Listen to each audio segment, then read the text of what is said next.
आज हम दूसरे टॉपिक पे बात करेंगे कि म्यूचुअल फंड सही है कि जमीन लेना सही है।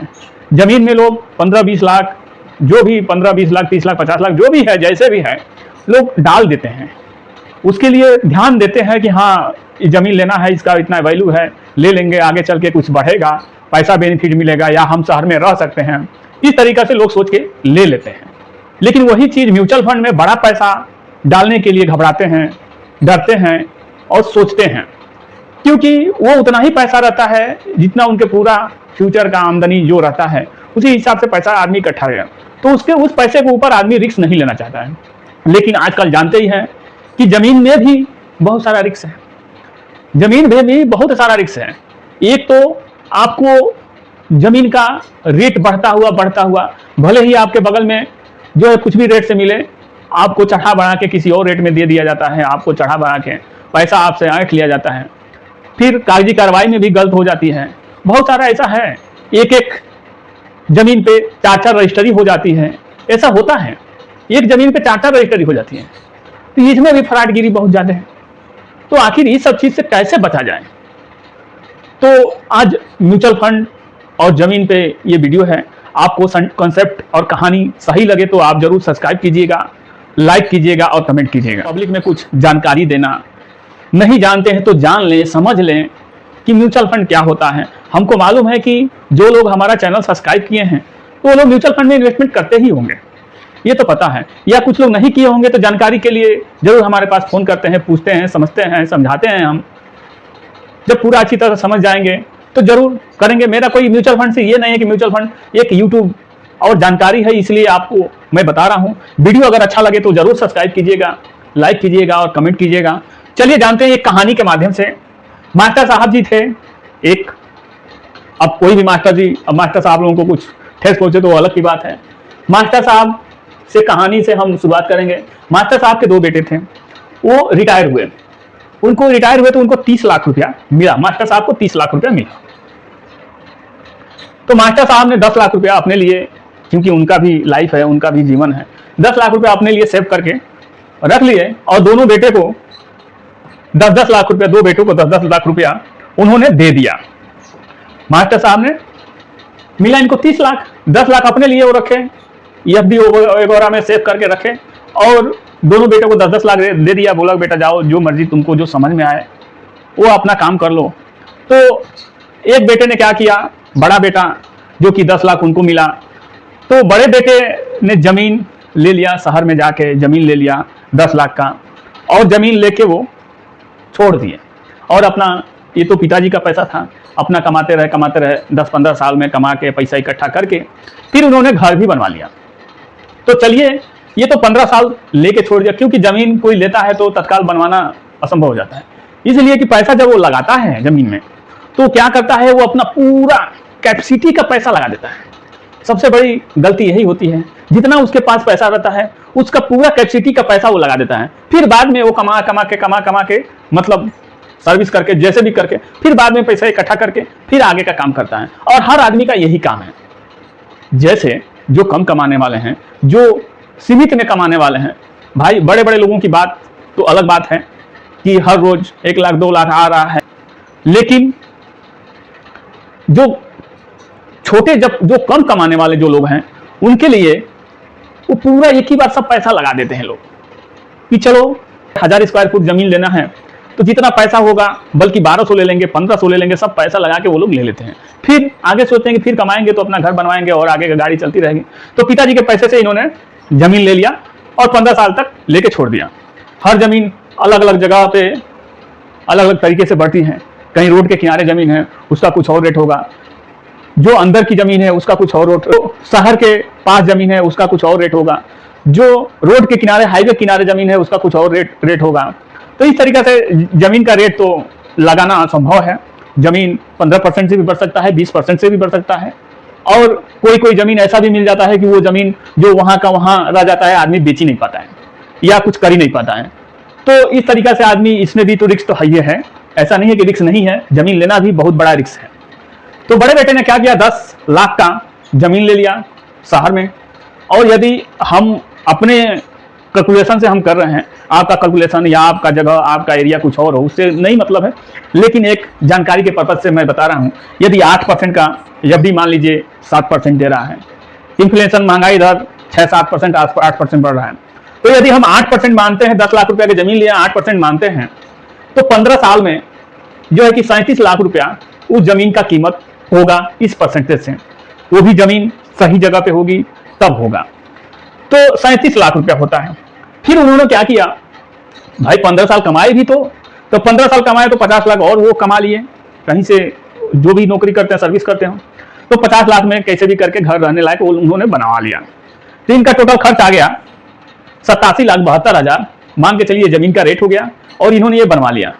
बेचते तो 8% से 37 लाख मिलता, और नहीं बेचे, घर बनवा दिए उसी में, तो 87 लाख रुपए का वो घर जमीन सहित सब कुछ हो गया। तो ये तो घर में रहने लगे, सब कुछ करने लगे।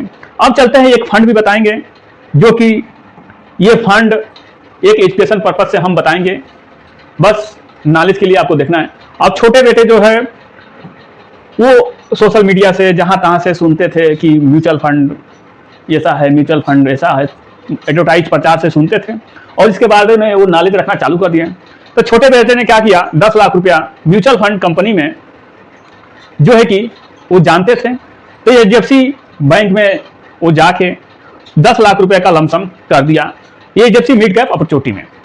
ये मेरा रिक्वायरमेंट नहीं है, एक जानकारी एजुकेशन पर्पज से ये मैं फंड बता रहा हूँ। मेरा रिक्वायरमेंट नहीं कि आप इस फंड में इन्वेस्टमेंट कीजिए, बस एजुकेशन पर्पज से ये वीडियो नहीं होता है। यही चीज रिस्क होता है इसमें, और जमीन में भी ऐसा नहीं, जमीन में रिस्क नहीं है, उसमें भी हो सकता है कि आप जमीन जो लिए हो उस पर किसी और का रजिस्ट्री हो, उसके ऊपर और किसी और का रजिस्ट्री हो, उसके ऊपर किसी और का। आजकल देख रहे हैं कितना धोखाधड़ी चल रहा है, रजिस्ट्री के ऊपर रजिस्ट्री, आपको पता नहीं है, रजिस्ट्री के ऊपर रजिस्ट्री लोग करते जा रहे हैं, पैसा ऐंठते जा रहे हैं, तो उसमें भी धोखाधड़ी तो है। खैर, जमीन लीजिए तो सोच पहचान के, ये नहीं नए नए आपके पास पैसा हुआ है, जाके धड़ाम से आप पैसा दिए, गिन लिए, आपको हो गया, ऐसा नहीं करना है। पहले उसको 1 महीना, 2 महीना, यहाँ साल तक, 6 महीना तक उसके बारे में पूरा जान समझ लेना है कि जमीन कैसा है, अड़ोसी कैसा है, पड़ोसी कैसा है, ऊपर वाला कैसा है, नीचे वाला कैसा है, सब कुछ जानना है, तभी जमीन में हाथ डालना है। वैसे जाके पैसा पकड़ा नहीं देना है कि भाई लो हमको रजिस्ट्री करो, ऐसा नहीं। ऐसा करेंगे तो आपको फंसना ही है, कितना भी आपका रिलेशन का नजदीकी हो। ये जरूर ध्यान में रखिए कि जमीन लीजिए तो 4-5 महीने तक उसके बारे में समझिए, तब लीजिए। जाते तत्काल यदि 1-2 महीना के अंदर ये सब कार्यक्रम कर लिए तो आप समझिए कि उसके ऊपर भी कार्यक्रम हो चुका होगा। तो इस चीज से बचना है। ये धोखाधड़ी बहुत ज्यादा लिमिट में, अनलिमिट में हो रहा है सब धोखाधड़ी। तो म्यूचुअल फंड में इन्होंने, ये भी तो रिक्सी है, लेकिन ये सामने दिखता है, ऐसा नहीं कि सामने नहीं दिखेगा। अब 10 लाख रुपए इन्होंने लमसम कर दिया उसी समय, जिस समय उनके बड़े भाई जमीन लिए थे, उसी समय इन्होंने 10 लाख लमसम कर दिया, और ये 15 साल ये भी छोड़ दिए। 18.60% रिटर्न से 1,29,00,000 रुपया होता है।